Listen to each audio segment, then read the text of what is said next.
নমস্কার বন্ধুরা, আমি কমল। তো জবাপ্রেমী বন্ধুদের জন্য আজকে 10টি টপিক নিয়ে এসেছি। তো 10টি টপিকের প্রতিটি বিষয় একটু সঠিকভাবে তুলে ধরব এবং বলার চেষ্টা করব যাতে আপনার গাছ খুব সুন্দর হয়ে ওঠে। তো সমস্ত প্রজাতি জবা গাছের সম্বন্ধে বলবো যে জবা গাছে মূল করণীয় কী কী করলে আপনার জবা গাছটি সঠিক হবে। অবশ্যই পুরো ভিডিওটি দেখুন।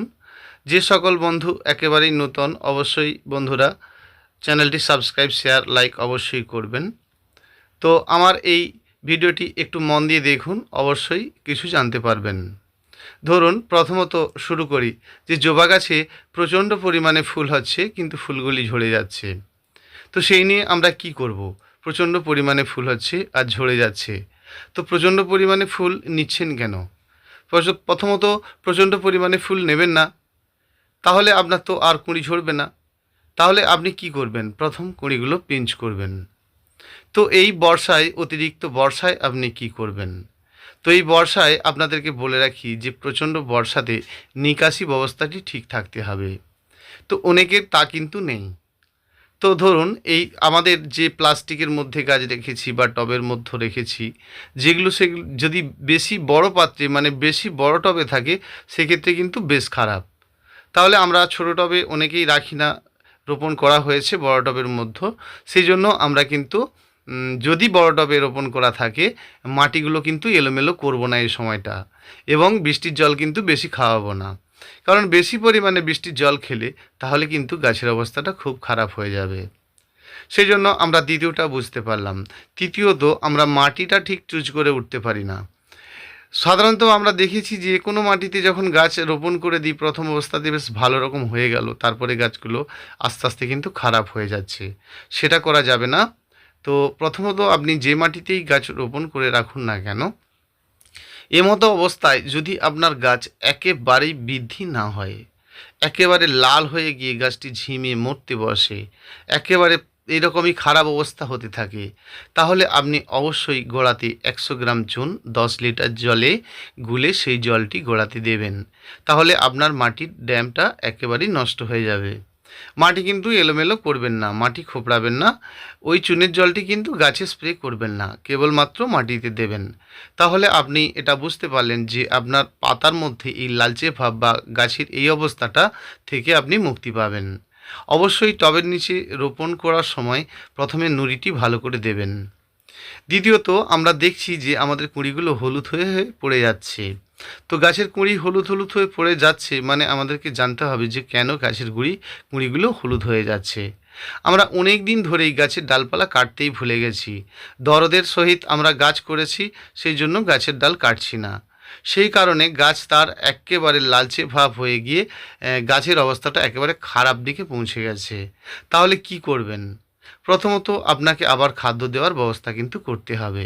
তাহলে পাতার মধ্যে দেখতেই পাচ্ছেন সবুজ ভাবটা একেবারেই চলে গেছে। তো যেটা চলে গেছে তাকে রিকভার আপনি আর করতে পারবেন না। অতএব মাথার ওই ডগার পিঞ্চ করে দিন, কুঁড়িটিকে পিঞ্চ করে দিন। অবশ্যই আপনি প্রথমত অবস্থাতে একটু স্প্রে খাদ্য দিন, সেটি 19-19 20-20 আপনার যাই থাকুক না কেন। এবারে আসি, গাছের পাতা হঠাৎ হঠাৎ পচে যাচ্ছে।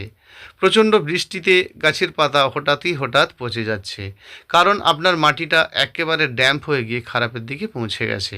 সেই জন্য আপনাকে জানতে হবে গাছের পাতাতে এরকম পচে যাওয়ার আগে হঠাৎ বৃষ্টি হলেই আপনাকে মনে রাখতে হবে তার পরের দিন সকালেই, ধরুন রাত্রে বৃষ্টি হয়েছে, সকালেই কিন্তু আপনি ফাঙ্গিসাইড ওষুধটি অবশ্যই স্প্রে করবেন এবং ওই গোড়াতে দেবেন।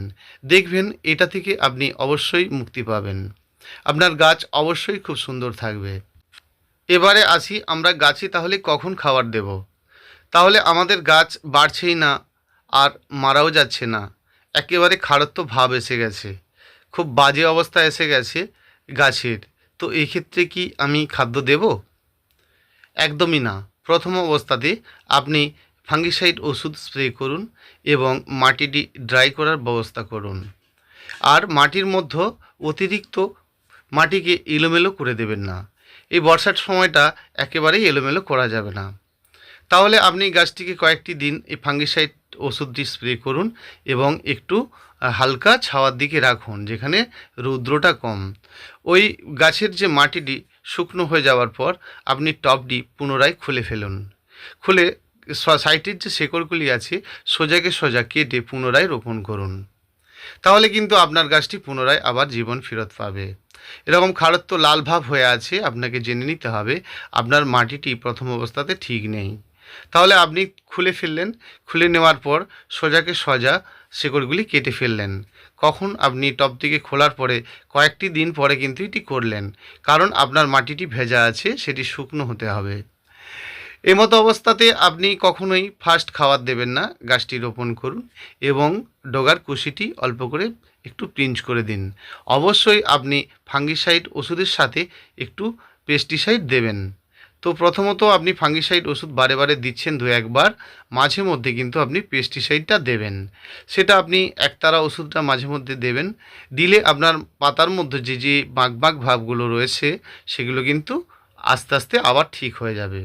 সেজন্য আপনাকে জেনে নিতে হবে যে প্রথম অবস্থাতে আপনি কিন্তু খাদ্য দিচ্ছেন না, কারণ গাছের অবস্থা যদি আপনার খুব খারাপ অবস্থা হয়ে থাকে তাহলে আপনি এমতো অবস্থায় আর খাদ্যটি দিচ্ছেন না। কয়েকটি দিন একটু ফাঙ্গিসাইড আর সাথে পেস্টিসাইড ওষুধ একসঙ্গে স্প্রে করলেন, স্প্রে করার পর কিন্তু আপনি পটটি চেঞ্জ করলেন, তারপরে কিন্তু আপনি আবার খাদ্য দেওয়ার ব্যবস্থা করবেন। দেখবেন আপনার গাছ আবার আগের মতো সুন্দর হয়ে উঠেছে। সেই জন্য আমরা প্রথমত এই সমস্ত বিষয়গুলো না জানার ফলে এগুলো আমাদের সমস্যা হয়ে যাচ্ছে। অনেক দিন ধরেই জবা গাছের ডালটি একেবারে বুড়ো পাকিয়ে যাচ্ছে, তার ফুল হচ্ছে, হতে হতে কিন্তু একেবারে খাড়ত্ব ভাব হয়ে যাচ্ছে। তাহলে আমরা সেটা করব না।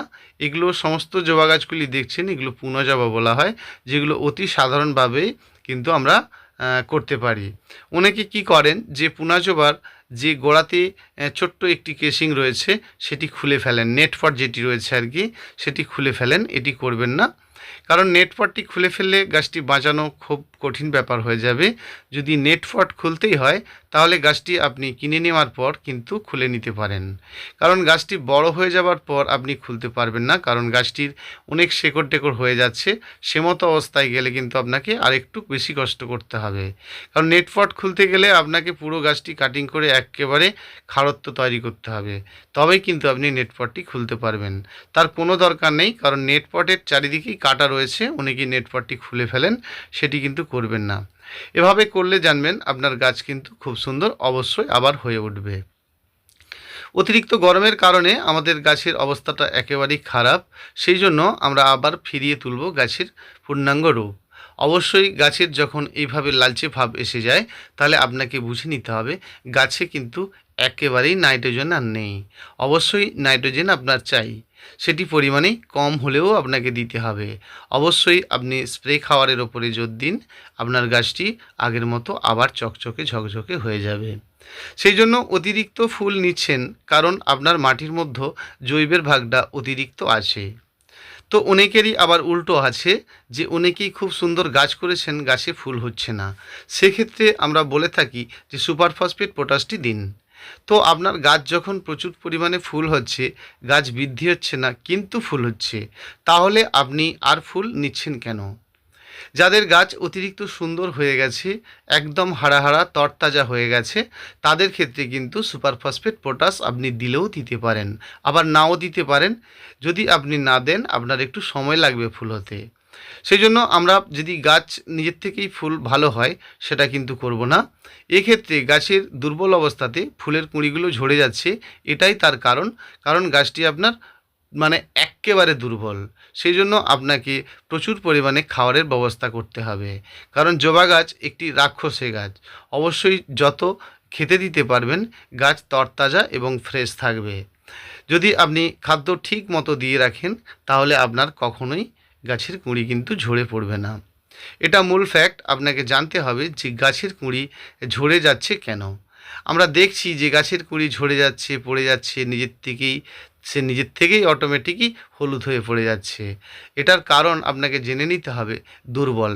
তো দুর্বল গাছ থাকলে, তার ক্ষমতা কম থাকলে সে কিন্তু নিজের থেকেই ফুলগুলি অটোমেটিক ঝরে পড়ে যাবে। এভাবেই করতে থাকুন বন্ধুরা। অবশ্যই যদি না বুঝতে পারেন অবশ্যই আমাকে কমেন্ট করবেন। কমেন্ট করলে আপনাকে কিন্তু আমি উত্তর দেব, অবশ্যই উত্তর দেব। যদি আপনি ফোন করতে চান সেটি কিন্তু রাত্রে ফোন করতে পারেন। ফোন নাম্বার নিশ্চয়ই জানেন, 9609456194। অবশ্যই রাত্রি কল করুন, আপনার সঙ্গে কথা বলবো। নমস্কার বন্ধুরা, ধন্যবাদ, ভালো থাকবেন।